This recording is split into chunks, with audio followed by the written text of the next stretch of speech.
Battery সম্পর্কে আমি আপনাদেরকে কিছু তথ্য দিতে চাই। সেটা হচ্ছে একটা ব্যাটারির কতগুলো বিষয় থাকে যদি বলি, তাহলে বেশ কয়েকটা বিষয় থাকে। একটা হচ্ছে রিচার্জ, ডিসচার্জ, ক্যাপাসিটি, তারপরে ভোল্ট। তো এইখানে লেখা আছে 3.7 ভোল্ট। এটা হচ্ছে রেটেড ভোল্ট, অর্থাৎ 50% যখন ব্যাটারিতে চার্জ থাকে তখন কত থাকে সেটা হচ্ছে 3.7। তাহলে ফুল চার্জ হলে ব্যাটারিতে চার্জ ভোল্টেজ কত থাকে?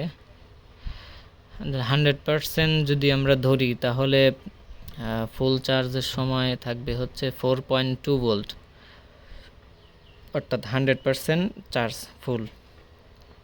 আর 80% যখন থাকবে তখন 4 ভোল্ট ধরা হবে।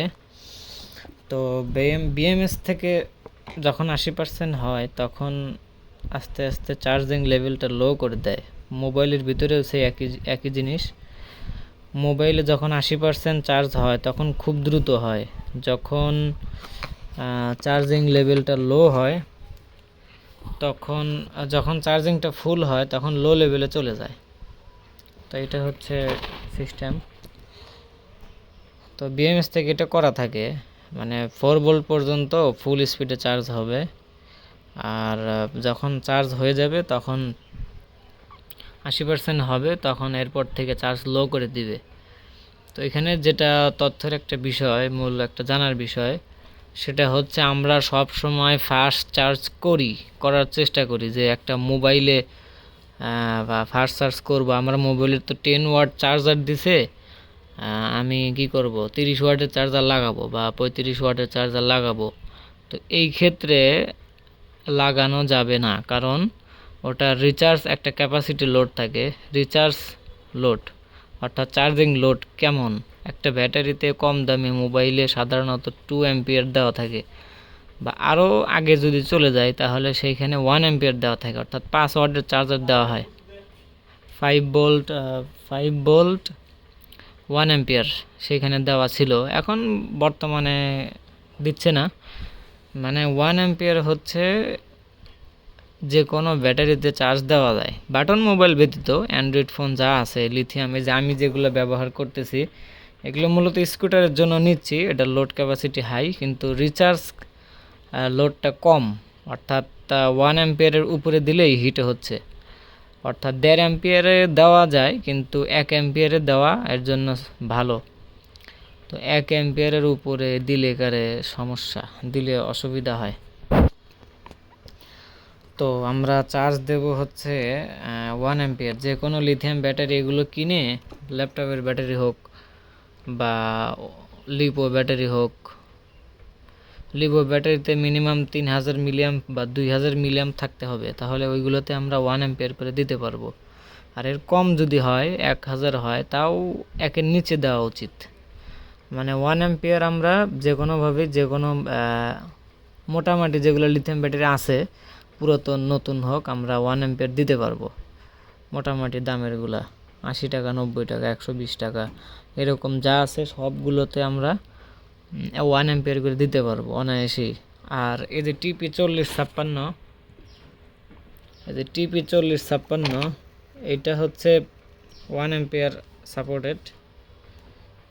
চার্জ মনে হয়ে গেল, যাই হোক, এটা 1 অ্যাম্পিয়ার সাপোর্ট করে, এটা উপরে দেয় না। এখন আমি যদি অ্যাম্পিয়ারটাকে লিমিট ক্রস করি এই একটা সিস্টেমের মাধ্যমে, এইখানে আমার কাছে 10 ওহমের রেজিস্টার ছিল না ছোটোটা, যার কারণে আমি বড় একটা রেজিস্টার ব্যবহার করছি, ছিল না এই জন্য ব্যবহার করছি, ছোটোটা দিলে এখানে হতো।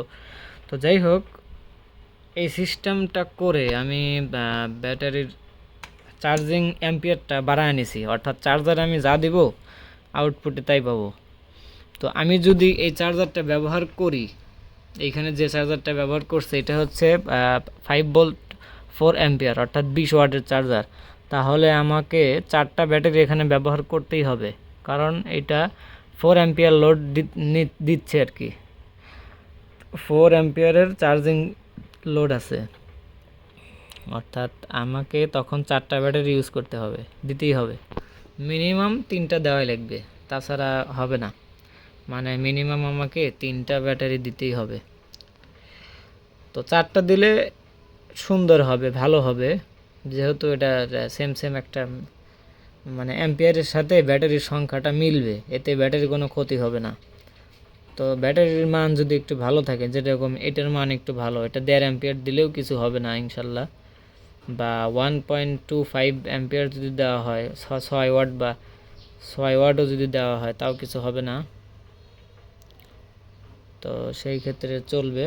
এবার আসি ডিসচার্জ। তো ডিসচার্জের ব্যাপারে আমরা বুঝলাম যে 1 অ্যাম্পিয়ারের উপরে না দেওয়া উত্তম, দিলে ব্যাটারি হিট হবে, বেশি দিন টেকসই হবে না।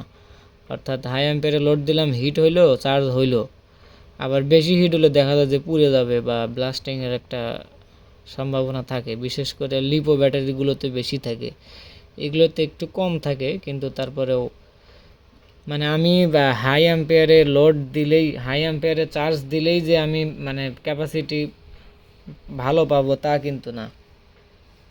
হাই অ্যাম্পিয়ারে চার্জ দিলে ব্যাটারিতে চার্জ কম থাকে, যেগুলো লো অ্যাম্পিয়ারেতে চার্জ নেয়, যেগুলো মানে পারে অল্প তাকে বেশি দেওয়া হচ্ছে, সে বেশিক্ষণ টিকবে না, এরকম একটা মানুষের মতো হিসাব এইগুলোর বিষয়টা। এবার আসি ডিসচার্জের ক্ষেত্রে। ডিসচার্জ ক্যাপাসিটি এটা কীভাবে টেস্ট করব? ওয়েবসাইট থেকে যদি আমরা কিনি তাহলে লেখা থাকে, কিন্তু সবগুলো যে অ্যাকুরেট হবে তাও না। সবসময় আমরা লেখা পাবো না লিথিয়াম ব্যাটারি থেকে। যেরকম ল্যাপটপের ব্যাটারিগুলো আমি যদি দেখাই, এই যে ল্যাপটপের ব্যাটারি, এগুলা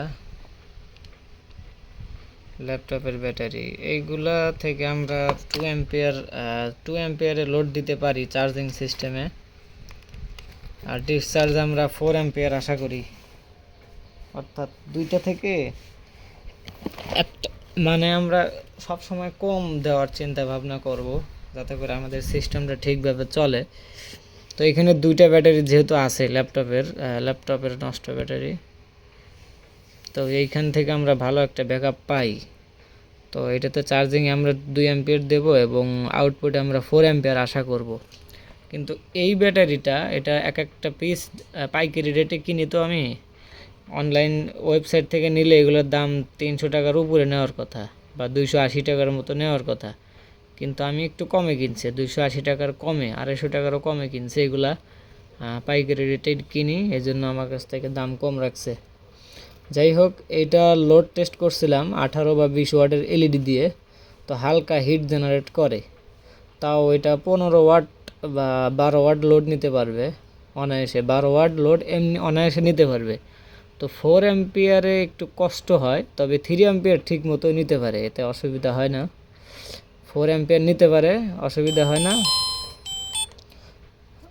এগুলাতে টেকসই হয়। আর এগুলা আপনার ওই এক একটা 2 অ্যাম্পিয়ার করে নিতে পারে, অর্থাৎ 4 অ্যাম্পিয়ার। আর এইগুলা একটু দামি, ওটা ব্যাটারির বুঝে। তো কীভাবে লোড টেস্ট করবেন যে এই ব্যাটারিটা কতটুকু নিতে পারে, সেটা টেস্ট করবেন হচ্ছে একটা লিখিত বা প্রমাণিত একটা এলইডি নেবেন, যেটাতে 5 ওয়াট বা 10 ওয়াট এরকম লেখা থাকে। যেরকম আমার কাছে একটা এলইডি আছে, যেটা দেখতে পারতেছেন, এটা হচ্ছে 18 ওয়াট ধরা যায়, বা 30 ওয়াটও বলে, আমি 20 ওয়াট ধরবো এটাতে। 20 ওয়াট ধরে এটাকে লোড আমরা দিব। তো এটা আমি একটা ব্যাটারিতে লাগাই দেব। একটা ব্যাটারিতে লাগাই দেওয়ার পরে যদি ব্যাটারিটা গরম হয়, আমাকে একটু ফাঁকা ফাঁকা রাখতে হবে, যাতে এই আলোর হিটটা ব্যাটারিতে না লাগে। ব্যাটারি আলাদা রাখতে হবে, মানে 1 বট বা 6 ইঞ্চি 5 ইঞ্চি তার দিয়ে একটু দূরে রাখতে হবে দুই পাশেই, যাতে এইটার হিট ব্যাটারিতে না লাগে।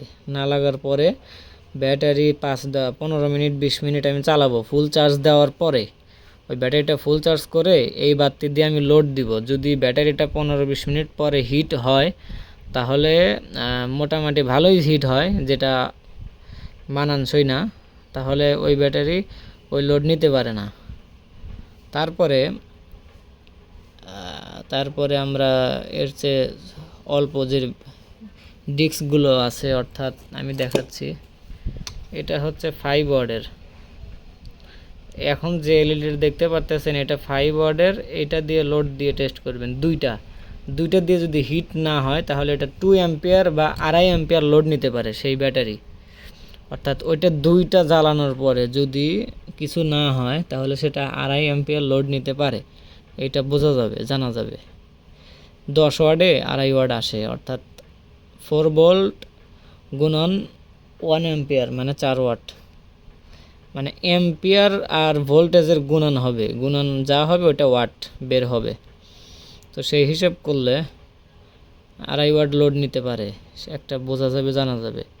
এবং এই ডিস্কগুলা 3টা দিয়ে দেখব, যদি 3টা নিয়ে লোড নিতে পারে তাহলে তাহলে 10 থেকে 15 ওয়াট লোড নিতে পারে। এরপরে দেখবেন ব্যাটারি হিট হচ্ছে কিনা।